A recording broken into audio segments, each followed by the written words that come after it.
Hello viewers, welcome to Mishti's Ideas. My name is Mishti and today I'm going to show you one of my all-time favorite dish. In Bangla we call it Chingri Malaikari. In English we call prawn in coconut milk. So let's get started. Now I will show a description of the ingredients in the box below. Now first of all I will show you how you can take the shell off the prawns. It's not a difficult task. Yes, we can buy them without shells, but even if you have some with shells, I'll show you how you can take the shell off. So there is usually a slit in the middle where the shell comes off easily. So all you have to do is just slide your finger around that slit and gently pull it off the prawns, just going around, and then at the end where the tail is, you just pinch it and it comes off nicely. So make sure the prawns are thawed before you do that, and then just use this process. It takes like a few minutes to deshell quite a bit of prawns here. For this recipe, I'm using a little bit over 1 pound of prawns, and I'm using a little bit bigger than the medium-sized one, so don't use the smallest one.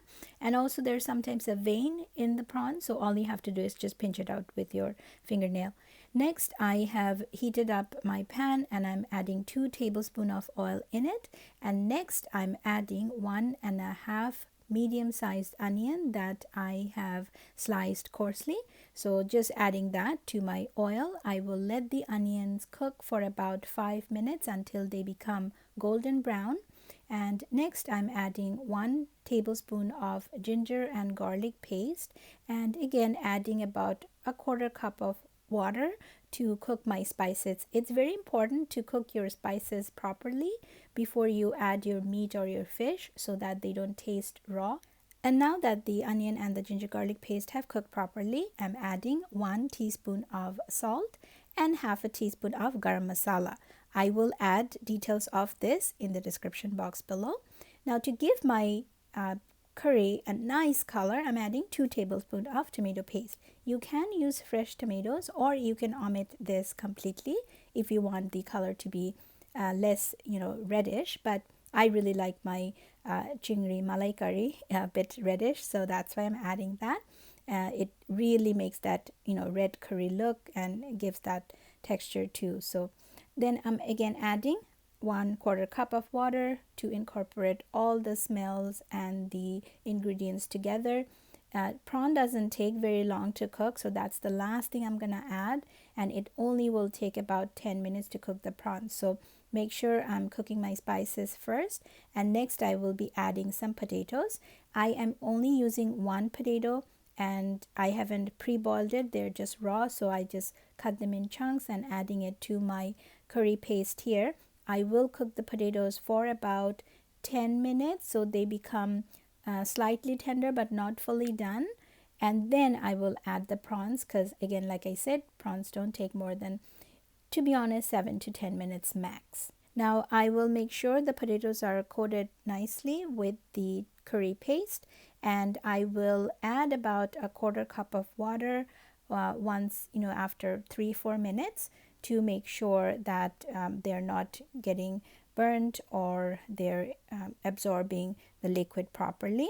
Now that the potatoes have just become tender enough, I'm adding my prawns, and again stirring it properly. I'm making sure that the curry paste gets coated properly with the prawns. You might have noticed I haven't used any red chili powder or any green chili paste either. That's because of my family preferences. They don't like it to be spicy, but you can, and would be probably where you would add the green chilies if you like your malai curry to be spicy. Now I haven't added any water either, because prawns would release some water. If you feel it to be quite dry, then you could, again, no more than a 1/4 cup of water is necessary. And now the most fun part of this recipe, I'm adding 1 cup of coconut milk to my prawn curry. This is what makes the curry go above and beyond.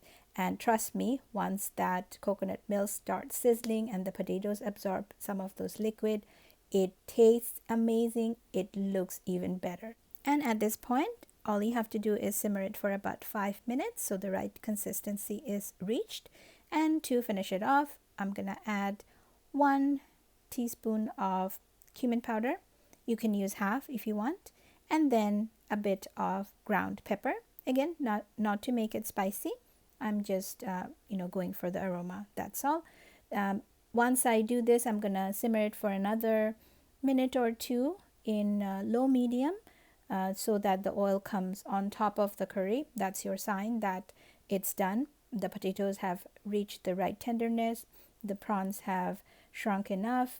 And if you look at the screen right now, I'm sure you just want to grab a bowl of rice and just use the curry to have an excellent meal. So again, jasmine rice goes really good with this, but any other rice is good too. And you just need some vegetables. And this is one of a kind meal that you can never get tired of, especially on a chilly winter night. So I hope you liked it, and bon appetit. Thank you for watching my video. Please don't forget to like, share, and subscribe, and be ready to have a lot of fun.